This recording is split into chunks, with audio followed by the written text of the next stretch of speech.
Political plus news channel के सभी दोस्तों को मेरा नमस्कार। दोस्तों, मैं हूं आपका दोस्त करण सिंह धनखड़।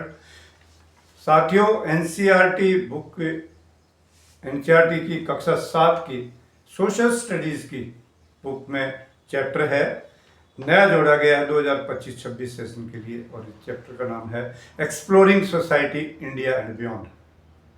इसमें क्या किया गया है कि यहाँ मुगलों के बारे में, मुगल और दिल्ली सल्तनत का जितना भी जो इसमें पाठ्यक्रम था उस सारे को हटाया गया है। उस सब को हटाकर इसकी जगह पर महाकुंभ को जोड़ा गया है। यानी एक गौरवशाली धर्मनिरपेक्ष देश के इतिहास को हटाकर वहाँ पर धर्म पढ़ाया जा रहा है। आप पढ़ाइए धर्म, कोई दिक्कत नहीं, लेकिन इस देश के गौरवशाली इतिहास को मिटाने की कोशिश तो मत कीजिए।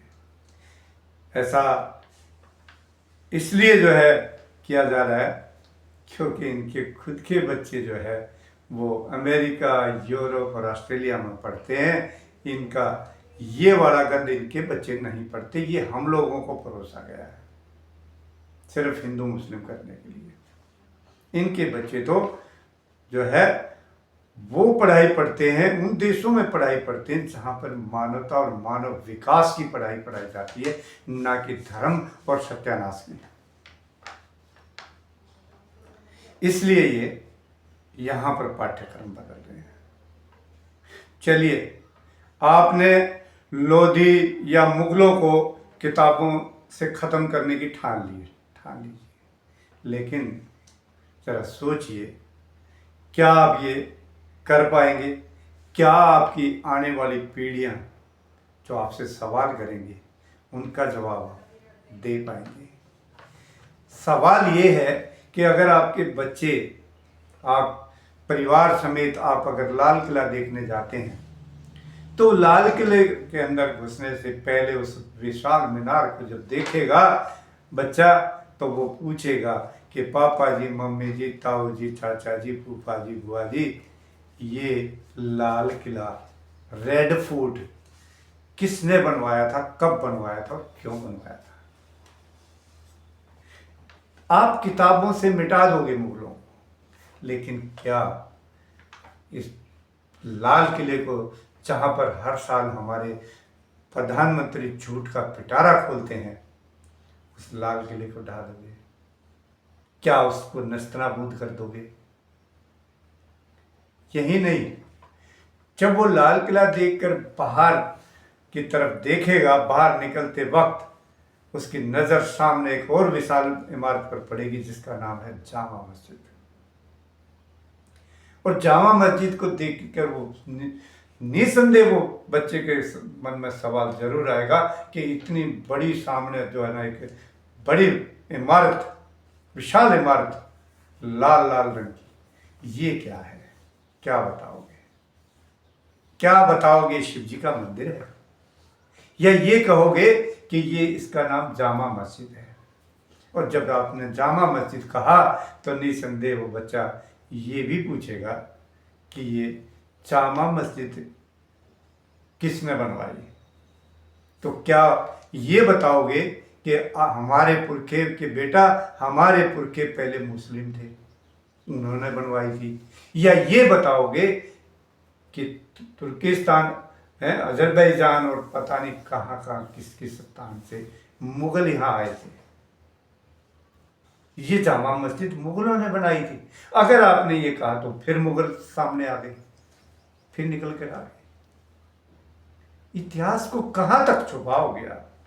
आगे बढ़ जाइए। कुतुब मीनार जो कुतुबुद्दीन ऐबक ने बनवाया था, विशाल इमारत, बहुत विशाल जो है वो वहाँ पे टावर है, स्तंभ है, क्या उसको तुड़वा दोगे? वो 7वें नहीं तो 8वें अजूबे में तो जरूर आता है। उस पे हजारों लाखों की तादाद में देशी विदेशी सैलानी आते हैं। क्या उसको पूरे को नेस्तनाबूद कर दोगे? अगर टावर को तुड़वा भी दोगे, स्तंभ को गिरवा भी दोगे, तो वहाँ जगह जगह जो कुरेदा गया है मुगलों का इतिहास, उसको कहाँ छुपाओगे और उन पत्थरों को कहाँ ले जाओगे? आगे बढ़ जाइए। ताजमहल,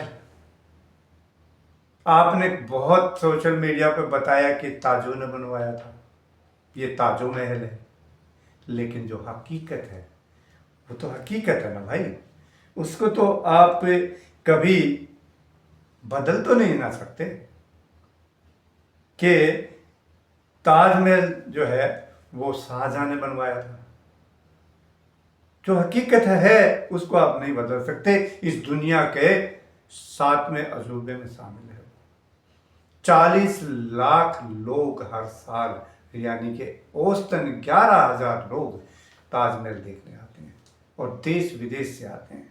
किस किस को बहकाओगे, किस किस से छुपाओगे? मत कीजिए ऐसा काम, नंगे हो जाओगे।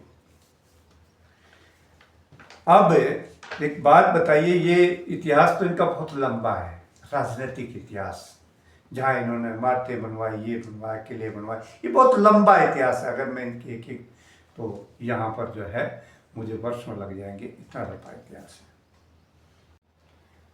थोड़ा इनके सामाजिक इतिहास को भी जान लीजिए।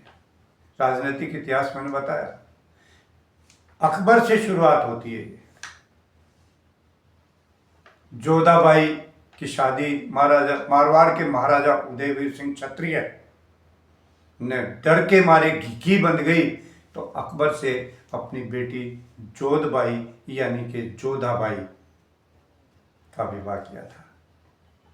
अगर आपके बच्चे, आपके समाज के ही बच्चे अगर ये पूछेंगे कि ये बुआ जी जोधबाई कौन थी, ये कहाँ इनकी शादी हुई थी, क्या क्या रिश्तेदारी, कहाँ, क्या बताओगे? अगर आपने बताया कि ये अकबर की पत्नी थी, तो फिर पूछा जाएगा कि ये अकबर कौन था और बताया जाएगा कि मुगल सम्राट था। आप फिर फंस जाओगे। 35 रानियां थी, जिसमें से ज्यादातर हिंदू रानियां थी अकबर की, एक नहीं थी। और सारे छत्रधारियों ने ही दी थी वो बेटियां अकबर, जिनमें से जोधाबाई और हरखाबाई, आमेर की राजकुमारी और अन्य राजाओं की राजकुमारियां थी। अकबर के बाद जहांगीर, जहांगीर के साथ आमेर की राजकुमारी मन्नूबाई का विवाह किया गया। ये सारे क्षत्रियों, छत्रधारियों की बात कर रहा हूं मैं, एक नहीं सैकड़ों, भरा पड़ा इतिहास। पता कौन थी मन्नूबाई? जिनको नहीं मालूम हो तो बता देता हूं, ये शहजादा खुसरो की मां थी मन्नूबाई। उसके बाद जोधबाई, एक और नाम अलग है, ये शहजादा परवेज की मां थी, ये मारवाड़ के राजा की थी ये भी पुत्री। और शाहजहां, उसके बाद शाहजहां, मानवती, बिल्किस बानो, बूंदी की राजकुमारी थी बिल्किस बानो, मानवती का ब्याह हुआ। हुमायूं चंद्रावती से, अंग्रेज नवाब भाई राठौर, बहुत लंबा इतिहास है। तो एक दो की बात होगी तो आप छुपा भी लेते, लेकिन सैकड़ों कन्याओं का विवाह क्षत्रियों ने डर के मारे मुगलों को। और आज एक जाति विशेष जो बीजेपी की पिछलगू बनी हुई है, उस जाति विशेष के दबाव में आकर इस देश के गौरवशाली इतिहास को मिटाना चाहते हो। कितना छुपाओगे, कहां तक छुपाओगे? नंगे हो जाओगे। रहने दो भाजपाइयों, आप नहीं बच पाओगे। वो कहते ना, पादा हुआ तो कभी पानी में पादोगे तो ऊपर आएगा। ये गंदगी जितना दबाओगे उतनी उठेगी। इसको ढके ढोल रहने दोगे तो अच्छा है। वो देश जो सिर्फ मानवता की बात करते हैं, वो देश जो सिर्फ मानव विकास की बात करते हैं, वही पढ़ाई उन देशों में पढ़ाई जाती है। उनके यहाँ का धर्म नहीं पढ़ाया जाता। आप इस धर्म की, अफीम चटा चटा के इस देश को बेवकूफ मत बनाओ। इस देश को पंगु बना रहे हो आप लोग। बंद कर दीजिए ड्रामेबाजी कि 60 करोड़ आया था, किसने गिनती किया था? अरे वहां पर कितने मरे वो तुम नहीं बता पाए। 60 करोड़ तुम्हें गिन लिए, लेकिन कुल कितने मरे आज भी लोग चक्कर काट रहे, धक्के खा रहे, और आप मानने के लिए तैयार नहीं कि उनके बड़े मरा था। जरा सोचिए क्या आप क्या कर रहे हैं और इस देश को कहाँ ले जा रहे हैं।